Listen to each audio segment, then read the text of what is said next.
Assalamualaikum warahmatullahi wabarakatuh. Selamat pagi anak-anak. Bagaimana kabarnya hari ini? Semoga selalu sehat dan tetap semangat PJJ ya. Hari ini kita masih akan membahas tentang kerajinan bahan limbah keras. Yuk kita simak. Sebelum masuk ke bagian berikutnya, kita akan membahas tugas yang telah kalian kerjakan minggu lalu. Tugas pertama tentang identifikasi jenis limbah nih. Nomor 1, jawabannya kaleng dan limbah keras anorganik. Yang kedua, jawabannya plastik atau botol plastik dan termasuk jenis limbah keras anorganik. Nomor 3, jawabannya tulang hewan dan termasuk limbah keras organik. Nomor 4, jawabannya logam, besi atau paku dan termasuk limbah keras anorganik. Nomor 5, itu adalah gambar tempurung kelapa yang termasuk limbah keras organik.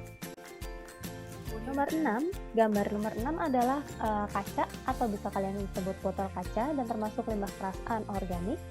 Nomor 7, cangkang kerang termasuk limbah keras organik. Nomor 8, kayu atau potongan kayu termasuk limbah keras organik. Nomor 9, kemarin banyak yang bertanya, jawabannya adalah pecahan keramik dan termasuk limbah keras anorganik. Dan terakhir sudah Miss beri jawaban nih, itu sisik ikan yang termasuk limbah keras organik. Selanjutnya tugas yang kedua, kalian diminta untuk menentukan jenis bahan dan proses yang terjadi. Nomor 1, jenis bahannya adalah kerang atau bisa juga limbah keras organik dan proses yang terjadi adalah reuse. Nomor 2, jenis bahannya kayu atau rotan termasuk jenis limbah keras organik dan proses yang terjadi bisa reuse atau reduce. Yang ketiga, kaca dan logam untuk sedotan stainless steel ini termasuk jenis limbah keras anorganik dan proses yang terjadi adalah reduce. Yang keempat, kaleng termasuk limbah keras anorganik dan proses yang terjadinya juga reuse. Gambar kelima adalah plastik termasuk limbah keras anorganik dan proses yang terjadi recycle. Yang keenam, plastik juga limbah keras anorganik tapi proses yang terjadi bisa reuse atau reduce. Yang ketujuh, gambar tempurung kelapa termasuk limbah keras organik dan proses yang terjadinya reuse. Gambar ke-8 adalah jenis bahannya kerang, limbah keras organik, proses yang terjadinya reuse. Yang ke-9, kaleng, termasuk limbah keras anorganik dan proses yang terjadi recycle. Dan ke-10 terakhir adalah pecahan keramik yang termasuk jenis limbah anorganik dan proses yang terjadi reuse. Oke, jadi dari tugas 1 dan 2 tadi kita bisa review lagi materi minggu lalu ya. Yang pertama, limbah keras organik berarti berasal dari limbah domestik atau sampah rumah tangga atau sumber daya alam. Pokoknya kata kuncinya adalah berasal dari alam.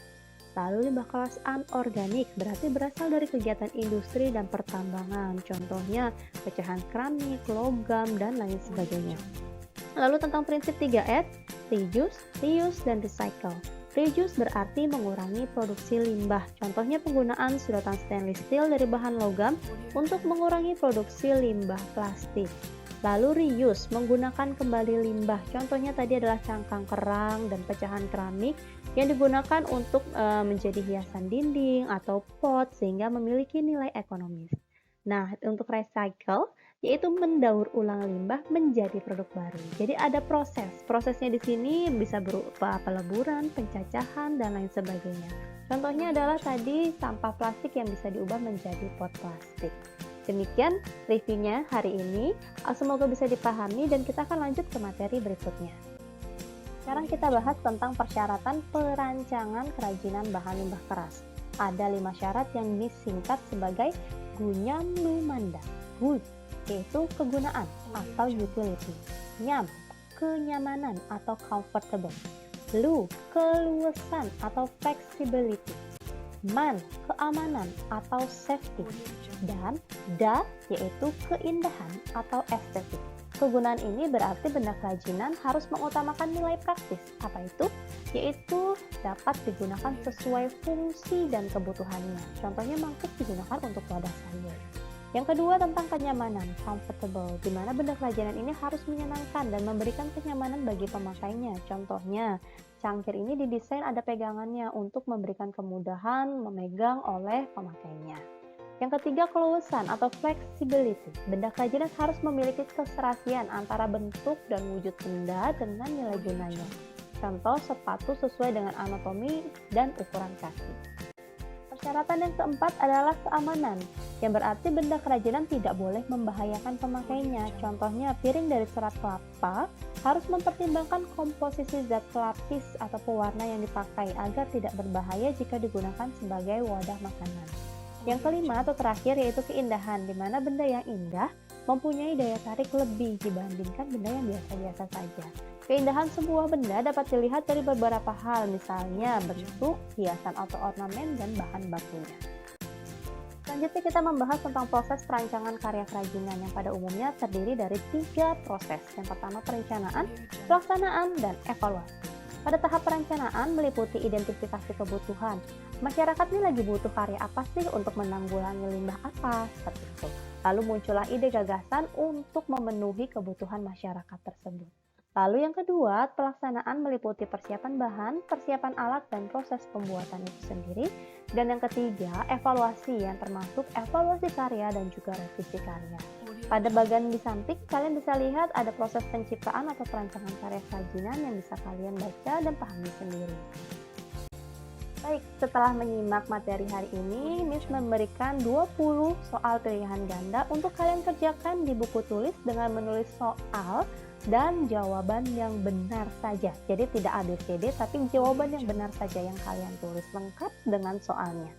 Ini adalah soal nomor 1 dan 2, silahkan kalian baca dan kalian kerjakan nanti di buku tulis. Selanjutnya adalah soal nomor 3 dan 4. Miss, soal nomor 4 ditulis tidak tabelnya, tidak perlu. Yang penting kalian tulis soalnya dan jawaban yang benar. Oke? Lanjut ke soal nomor 5 dan nomor 6, kalian baca soalnya dulu, tentukan jawaban yang benar, baru dikerjakan di buku tulis.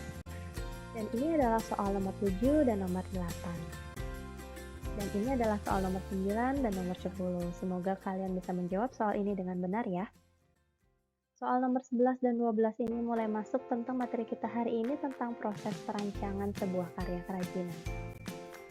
Soal nomor 13 dan 14 ini tadi tentang persyaratan yang disingkat sebagai gunyam lumanda. Coba diingat-ingat. Selanjutnya adalah soal nomor 15 dan 16. Miss, yang di dalam kotak di soal nomor 16 ditulis tidak? Untuk kali ini ditulis ya, agar kalian bisa ingat dan tahu mana yang termasuk kelompok limbah bahan keras organik. Oke, menuju 4 soal terakhir yaitu 17, 18, dan 19.